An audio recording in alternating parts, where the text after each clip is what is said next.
जब जब पाकिस्तान और इंडिया के लोगों ने एक दूसरे के साथ कंपटीशन किया, दोनों को मुंह की खानी पड़ी, क्योंकि दोनों के पास ऐसे ऐसे नमूने हैं जो कि ऑन एंड ऑफ अपने मुल्क की बेइज्जती करवाते रहे। जिस तरह हम बचपन से सुनते आए हैं कि हर बंदा एक्टर नहीं बन सकता, हर बंदा डॉक्टर नहीं बन सकता, हर बंदा टीचर नहीं बन सकता।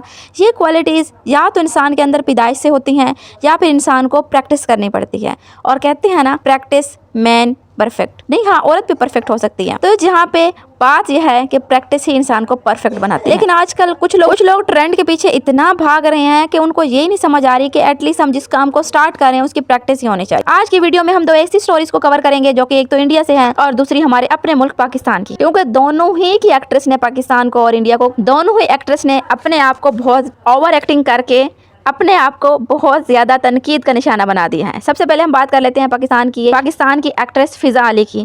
ये एक ऐसी छिछोरी औरत है जो एक वक्त पे बहुत बड़ी एक्ट्रेस थी। उसके बाद आहिस्ता आहिस्ता ये इसकी उम्र ढलती गई, इसको काम कम मिलना शुरू हुआ और आज भी ऐसी एहसास कमतरी में है कि अगर मैंने इसे छिछोरेपन और ये वाली हरकतें ना की तो जो एक दो मुझे मॉर्निंग शो या कोई शो मिलता है इससे भी हाथ ना धो बैठूं तो मेरा घर कैसे चलेगा। तो इसको समझ आ गई कि वायरल होने का तरीका क्या है। कभी कभार ये रमजान शो में इस तरह की हरकतें करती है, डॉक्टर नबिया को आगे लगा के अपनी टीआरपी बढ़ाती है। जब इसको लगता है कि अब कोई मेरे आगे या मेरे हाथ नहीं आ रहा तो ये अपनी फैमिली को आगे ले आती है। कभी तो अपने हस्बैंड के, कभी छिछोरापन में इस हद तक चली जाती है कि अपने हस्बैंड के कपड़े पहन के आ जाती है और लोगों से आके कहना शुरू कर देती है क्योंकि आज मैं अपने हस्बैंड से मिलके नहीं आई, मैंने आज उनके कपड़े पहन लिए। ये क्लिप वायरल हुआ तो इसको लगा नहीं इससे तो मैं मजीद आगे बढ़ सकती हूँ। अगले कुछ दिनों बाद इसने अपने शोहर को अपने शो पे बुलाया और उसे कहा कि इसके साथ साथ इसकी बेटी भी किसी हद कम नहीं है।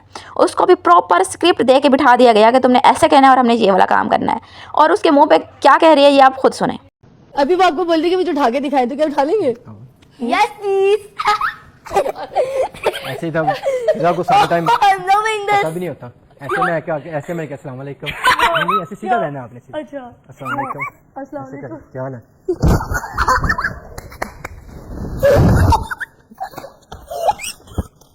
क्लिप देखा है आपने? आपको कहीं से लग रहा है कि उसकी बेटी ने ये कहा है, ये खुद छिछोरी औरत ने इसको समझा के बैठाया होगा कि आपने ये कहना बच्चे और हम इस तरह से उठाएंगे। मुझे लगता है कि किसी गांव के पहलवान भी इस तरह से एक दूसरे को नहीं उठाते, वो भी जरा नफासत से उठाते होंगे जिस तरह इसके हस्बैंड ने इसको उठाया है। खैर मुझे तो वीडियो देख के शर्म और हंसी आ रही है। आप लोग बताएं, आप लोगों को वीडियो देख के क्या फील हो रहा है? उसका मकसद पूरा हो चुका है, टिकटॉक के फॉर यू पे वही चल रही है। उसका जो उसके शो पे रेटिंग 50, 60, 70 हज़ार आती थी वो 2-3 लाख पे चली गई है। तो इस तरह से आप ये ना सोचें आने वाले डेज में इसकी छिछोरी हरकतें मजीद बढ़ सकती हैं। इससे पहले कि ये वायरस हमारे सरों तक नाजिल हो, इसको रिपोर्ट करो, ब्लॉक करो। भाई मैं फिजा अली की मजीद छिछोरी हरकतें बर्दाश्त नहीं कर सकती। इस कहानी के बाद एक और कहानी शुरू होती है हिंदुस्तान की एक ऐसी एक्ट्रेस जो हम सबकी बहुत ज़्यादा फेवरेट है और उसको ये लग रहा था कि एक्टिंग जिस तरह मैं कमाल की करती हूँ मैं होस्टिंग भी शायद उस तरह से कमाल की करूँगी।